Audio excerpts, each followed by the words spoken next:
This has been, turn this down a little bit. I'm still trying to work out how I'm going to do this, but, gosh, this is, people make this look easy, but, not everything's easy. Here, I'm in my car, and, turn off the dome light. That's a little better. Hi. So living with ADHD, um, over the last 6 months, my doctor, we started working on a program with me with my diet, and we've tried some different things, and backtracking and just going through my life and trying to figure out, how did I end up here and where I'm at in my head today. And it all went back to when I was about 18 years old, and my parents' insurance cut me off. And I had been on Ritalin since first grade. And so at a very young age, I was put on ADHD medication and kept on it until my parents' insurance ran out when I was 18. And after that, the rest of my life, for years, I feel like I was just chasing a feeling of normalcy. And now that I've gotten help, therapy, um, I am currently taking ADHD medication, and started doing that. We've tried a few different things, and it seems like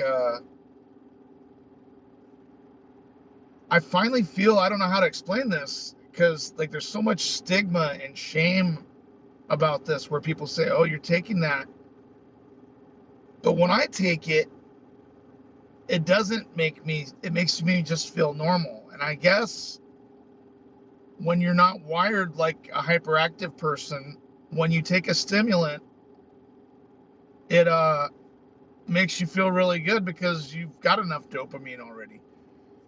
What I've learned is that hyperactive people like myself, we don't have enough dopamine. We don't get enough dopamine, and that's what makes you actually feel good, satisfied, content. And that's why people with ADHD end up getting in trouble a lot, because when you are bored, or basically you want some dopamine, you want to smile, you want to feel good, you'll do whatever it takes to get that. And if it means something that's a little risky or dangerous, all the more better. And so it's really weird, because I've noticed that since I've started my treatments, not only do I have more empathy for others, but I'm um, I'm not in as much of a hurry when I'm driving. And people that are driving terribly, I'll admit it. Sometimes I would get in, like, all into it too, and get all stupid. And it's like, why are you even argue or mad at this person? It's stupid. And excuse me, man, this video sucks. I know I sound terrible. But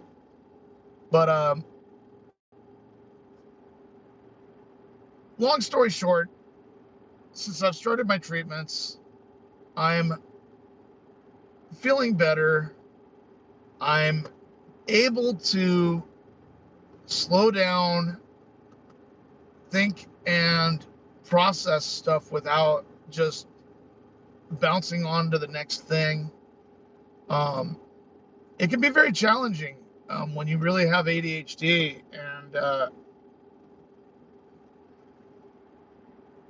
I don't know, I want to share this with people, because I think the more that it's talked about, and the more that people understand it and know about it, um, it gets confused with bipolar disorder a lot, because people see mood swings or extreme, ups and downs in the personality. But what that's doing is that is your human body tricking your brain into giving you some more dopamine because, um, like when you laugh, your body releases dopamine. I recently had a doctor explain to me the reason that I laugh so loud and it's such a big bellowing laugh is because when I do that, I'm getting a surge of dopamine from it. And so I laugh a lot. And then does that mean that I'm getting high off of it? I, if it does, so be it. It's my doctor says it's healthy, but understanding the ADHD treatment and what's involved, it's been rough trying to experimenting with different things because it can affect your sleep, it can affect your eating, it can cause you to have mood swings from the lack of sleep because as your body's adjusting to it. Now that I've adjusted, I can honestly say for the first time since I've been like a kid living at home with my parents, like in school still, like in junior high, high school, I feel that sense of calm, that sense of normalcy that I've been lacking all these years. And I don't know, going and getting help and actually talking to a doctor about it, talking to a psychiatrist, I'm gonna go ahead and say it. And because it is a process, you're gonna have to see more than one doctor. But and if you're seeing a doctor and you don't really like the doctor or you don't get a good vibe off of it, um, maybe get another opinion. I've gotten more than one opinion, and I've actually fired 2 doctors just for saying things like, "Well, you're getting old." Um, okay, well that doesn't mean put me on blood pressure medicine. Ask me a question like, "How much water are you drinking? How much beer are you drinking? What are you? How much? What kind of food are you eating? What's your? Are you smoking?"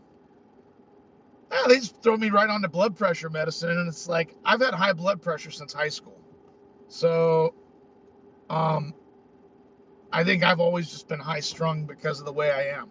But so that doctor got fired. Um, I had another one that just basically wanted to Xanax me out, like, and that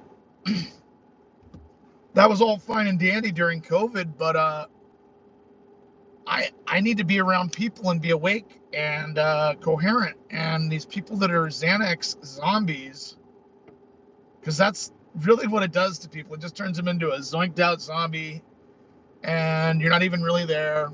And I'll admit it was good. It was good for getting through the lockdown. It did help me for that. So, but then there was a time to stop doing it because um, I work in the hospitality industry and I need to care about our guests and my colleagues. Like there's a lot of rules working in hospitality, and if you're taking Xanax and you have this, it shuts off the part of your brain that like kind of lets you care, empathy, um, compassion, or even like your drive. And so getting my medication all straightened out and being with a good doctor, the doctor that I have now, Francisco Carrera, is also an addiction specialist. And so it's been really cool working with him because he has learned stuff from me. I per se have never been like spun out, but I've had my issues with drugs and things. But I've always been chasing a way to feel normal or whatever, whether it's all the different things that people do. But a lot of times I end up, this is where it gets really wacky, is I make ridiculous impulsive purchases And I do it because I like the buzz that I get, the dopamine that you get when you buy something or you sell something. I love to buy and sell cars, motorcycles, scooters, anything on OfferUp. And it's all about making that sale and getting that little dopamine push that I get. Um, and I apologize that this video is all over the place, but I said I was going to start putting them out there, and I'm going to start putting them out there. And I'm actually at lunch at work, and I think tomorrow I'll have a better idea of what I'm going to say and do. But I just wanted to talk a little bit about it and all the things that go along with uh, having ADHD and the things that people do to try to either self-medicate it, pad it, treat themselves. Um, the one thing that I've learned, and this is after seeing several different psychologists, psychiatrists, doctors, um, you if you have ADHD as a kid and you were treated for ADHD as a kid, it doesn't go away when you're an adult. You don't just suddenly just grow out of it. It doesn't, and that never happens. You have it for your whole life. Um, you just learn that certain behaviors cause certain reactions, but you're never going to feel all the way right until you get the treatment that you need or should get. And if you can get by without like any treatment and stuff like that, I'm cheering for you. God bless you. I love that. It's but when people look at you and the stigma is, oh well, you're just a big man child. You're not an adult. You're not a grown up, and it's not that at all. It's that I don't get that much dopamine out of stuff, so I got to get ridiculously excited, super happy to get that dopamine. And now that I'm being treated by a physician, I'm learning how to live life like a normal person, and it's really cool. I did injure myself yesterday, but I have to laugh about it.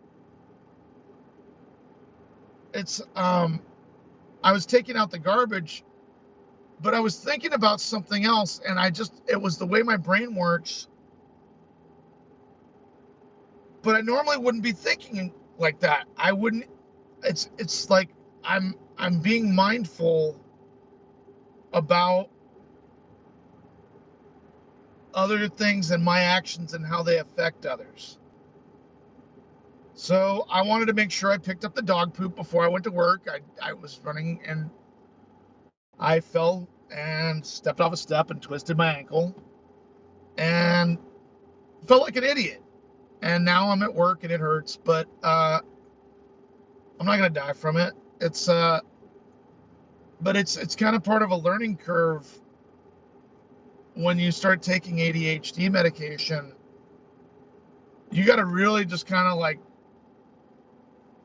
refigure out how long it takes you to do stuff, because I have overextended myself to the point where I can do a lot of stuff at once. It's almost batshit crazy to watch. But now I think about something, I hold the thought, and I complete the task. And it's such a slice of just it brings so much joy to me to be able to do that. And it's something that I've really not been able to do. And as a kid, when I was on medication, I took it for granted. But now that I'm working, I'm getting help. I'm for the first time, and it's like I joke about this, but I'm on my third midlife crisis right now, and I don't need to go buy a bunch of stupid stuff. I'm actually selling things right now. I'm getting rid of several of my motorcycles and scooters. I got rid of my Porsche. And I know I bought one during the pandemic because thought the world was going to end. I could not afford that car, but it was fun, and I enjoyed it a lot. Um, Thankfully, I was able to sell it to a friend, and he's enjoying it. But yeah, the days of me just making impulsive purchases, or um, it sounds wrong to say entertaining myself, but I'll say milking my brain for dopamine. I'm not going to milk my brain for dopamine by being passive aggressive or um, you know, whatever it means, just to, those little clicks or ticks or whatever it takes. You get a rise out of somebody, people, you get a little buzz. It's when you're ADHD, you're always chasing